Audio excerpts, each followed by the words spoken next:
Quand on vous dit voiturier, vous imaginez quoi? Un mec qui conduit que des Ferrari? Un gars qui ne vit que pour les grosses voitures?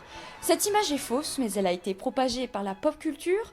Dans de nombreux films, les voituriers sont assimilés à des larbins, des fous de voitures, de vitesse, d'argent, de luxe et de célébrité. Le film The Valet, sorti en 2022, Antonio, un voiturier modeste, frime sur les routes avec les voitures de ses clients et se retrouve par hasard photographié avec une grande star hollywoodienne. Il doit satisfaire ses demandes les plus folles.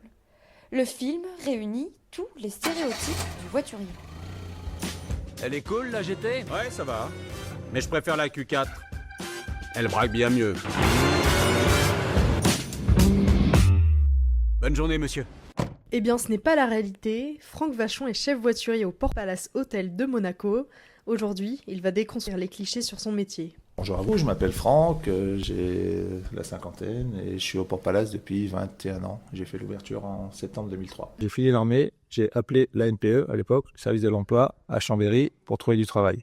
Et je cherchais un poste de réceptionniste. Et ils m'ont dit, monsieur, pour faire réceptionniste, il faut un BTS. On n'a pas, vous pouvez pas faire réceptionniste, mais on vous propose un poste d'équipier dans l'hôtellerie. Je dis, ok, je prends. Donc j'ai fait une saison d'hiver à Méribel. Et j'ai tout de suite compris qu'équipier, c'était beaucoup moins sympathique que voiturier. Je me suis dit, équipier, c'est pas pour moi. Nettoyer les toilettes, passer le balai et la serpillière toute la journée. Je préfère conduire les voitures. Et de fil en aiguille, dans l'établissement, je suis passé équipier voiturier. Et l'hiver d'après, voiturier.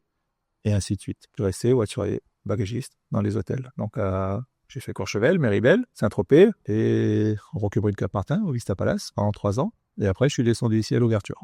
Derrière son volant, Franck n'est pas confiant, mais quand il s'agit de la voiture de ses clients, il a du talent. Ce qui est rigolo, c'est que j'ai plus de stress à me faire un créneau avec ma voiture qu'avec une voiture client. Quand vous êtes arrivé, il y avait une BM blanche qui est garée sous les arcades. Je peux reculer une voiture, la mettre à 1 cm du mur. Une voiture client, j'ai pas de problème. Si c'est la mienne, je vais stresser. Quand je fais des créneaux en ville, mais des fois, j'y arrive pas, je me reprends 3 fois. Je dis, mais putain, je dis, Franck, tu passes ta vie à garer des voitures depuis 30 ans, des plus grosses, des petites, et t'as pas de problème. Et quand c'est la mienne, j'arrive pas. Ma femme me dit, mais t'es sûr que t'es voiturier? Les voituriers conduisent des voitures de luxe toute la journée. Quand je dis que je suis voiturier, les gens me disent, ah, tu es voiturier à Monaco, en plus t'es chef voiturier, t'as trop de la chance, tu conduis toujours des belles voitures.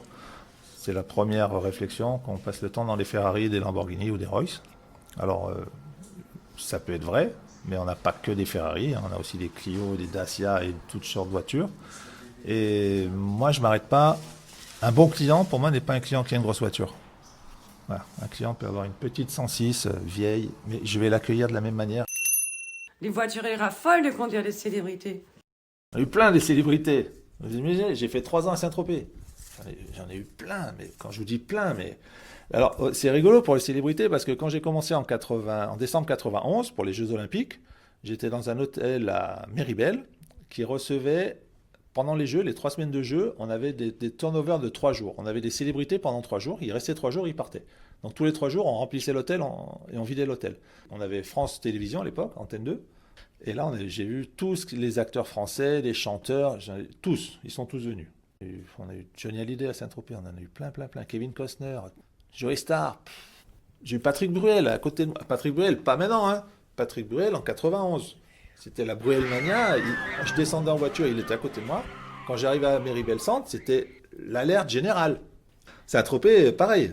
Quand j'avais les mannequins, c'était limite, tu pouvais pas descendre de la voiture. Et moi, je conduisais tranquille, il était là à côté de moi avec ses cheveux longs, tout bouclés, là, Patrick Bruel, ok. Ouais, mais maintenant, ça fait Patrick Bruel, maintenant tout le monde s'en fout, hein, mais à l'époque, c'était quelque chose, hein. Il y avait Sébastien Loeb qui venait toujours pour le rallye de Monte-Carlo. Sébastien Loeb, c'est du rallye, 9 fois champion du monde quand même. En plus, super cool, on discutait, on parlait avec lui, gentil. Je n'ai pas quand même demandé une photo. En plus, maintenant, avec les portables, c'est trop facile, clac. Non, jamais j'ai demandé une photo, jamais. Bah, c'est sûr, ils sont passionnés par les belles voitures. La première Ferrari, c'est très drôle. J'étais au château de la Messardière à Saint-Tropez et le chef voiturier m'a dit, Franck, vas-y, va la garer. J'ai dit, tiens, c'est bizarre, j'en ai jamais conduit. Il me donne tout de suite la Ferrari comme ça. Et en fait, c'est une voiture qui n'avait pas de direction assistée et c'était l'enfer à conduire. À déplacer, c'était l'enfer, c'était vraiment physique. Et après, j'ai compris pourquoi il m'a dit, Franck, va garer la Ferrari. C'était pas pour me faire plaisir, mais parce que lui, il n'avait pas envie de la faire, parce que c'était un peu une galère. Mais c'était en 94. Donc, Je sais le matin quand j'arrive les voitures que j'ai dans mon parking, parce que j'ai les enveloppes. Donc je sais si j'ai une Ferrari, une Lamborghini, une Porsche. Mais je ne vais pas être excité d'attendre le départ de la 305 parce qu'il a une Porsche. Maintenant, au jour d'aujourd'hui, quand il y a une Ferrari, j'ai un jeune voiturier qui adore les voitures. Donc il a un grand plaisir à aller garer la voiture et c'est très bien comme ça. Voilà. C'est un souci aussi en moins. Hein. Si vous touchez une jambe de Ferrari, il y en a tout de suite pour 5, 6, 7, 10 000 euros. Donc c'est tout de suite une responsabilité, entre guillemets. Donc s'il veut le faire, il se fait plaisir, il est content.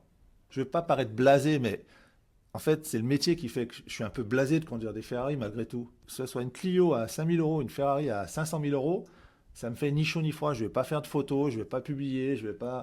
C'est une voiture, je la monte au parking sans l'abîmer. Alors je vais être dégoûté si une voiture qui pue le chien ou une voiture qui est dégueulasse, ça c'est sûr, parce que ça arrive souvent, il ne faut pas croire. Hein. Des fois, les chiens, bonjour. Ah, j'abandonne la voiture, je baisse les 4 vitres, alors là déjà je suis au bout de ma vie, hein. Là c'est sûr. Mais bon, j'y vais. Si je peux éviter de la redescendre le lendemain, j'envoie le collègue. Hein. Mais Franck ne cherche pas dans son équipe un fou du volant. Je veux pas un pilote, je cherche pas un pilote, je cherche un voiturier.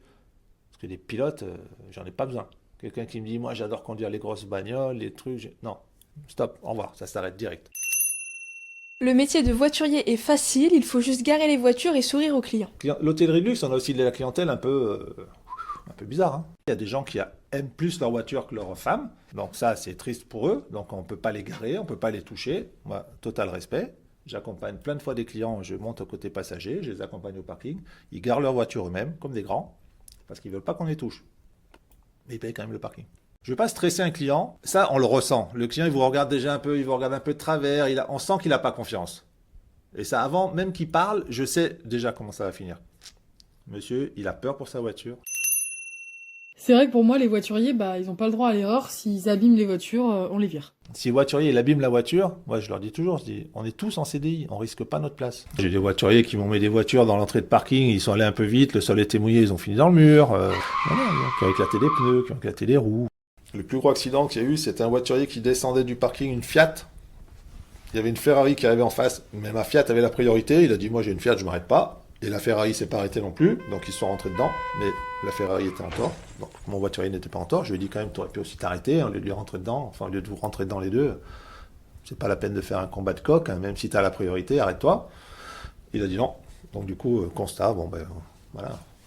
L'énervement du client, c'est pas un problème en soi si on abîme sa voiture, parce qu'on va le régler, on a des assurances pour ça, donc c'est un problème, c'est embêtant sur le moment. Après, on est honnête, moi je dis toujours, il faut le dire, on ne va pas se faire licencier pour ça, mais on prévient le client, on s'en excuse et on fait tout pour que ça soit pris en charge. Et dans le pire des cas, on lui offre une nuit à l'hôtel, il est content et on s'excuse comme ça. J'ai plein de clients qui arrivent avec des voitures abîmées, ils la laissent au voiturier et en partant, ils essayent de faire passer la responsabilité de l'hôtel pour se faire rembourser. Mais ça, avec moi, ça ne marche pas. C'est impossible. Les plus gros pourboires, c'est les riches qui les donnent. C'est pas grosse voiture, gros pourboire ? Absolument pas. Mais alors, carrément pas. Ça, c'est rigolo. Si les gens pensent que les clients qui ont des grosses voitures sont les plus généreux. 100% faux. Alors, des fois, ça arrive. Mais bien souvent, comme je disais, je préfère m'occuper d'une petite mamie dans une petite voiture qu'un homme d'affaires avec son cigare dans une Bentley à 500 000 euros.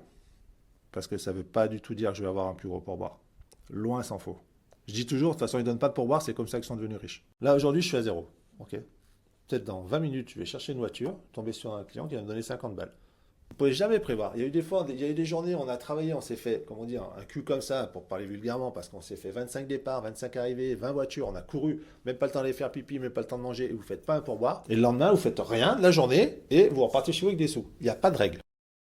Le plus gros pourboire, on va dire 200 € sur un client. Après, attention, ça arrive une fois, ça arrive pas, c'est pas une fois par semaine, hein, c'est une fois. Dans sa jeunesse, Franck a tout de même été confronté à certains clichés du métier. Je me souviens des pourboires qu'on faisait à Saint-Tropez, c'était des Anglais, quand j'allais les chercher à la plage, en 94, donc c'était en francs à l'époque. J'avais un Renault Espace, j'allais chercher 10 personnes à la plage déjà dans une voiture qui en contenait que 6 ou 7, mais bon, j'en mettais 10. J'avais des filles qui montaient sur les toits, sur le toit de la voiture, à Pamplonne, hein, sur les plages, donc déjà ça commençait très bien. Et quand j'arrivais sur la route, elles rentraient dans la voiture, en maillot de bain, trempé, avec les coupes de champagne, enfin Saint-Tropez l'été, quoi, un play-up. Et quand j'arrivais à l'hôtel, il mettait la main dans sa poche, il prenait des liasses de billets de 200 francs, trempés, et il m'en collait 4 ou 5 sur le pare-brise de la voiture. Ça, c'est les souvenirs.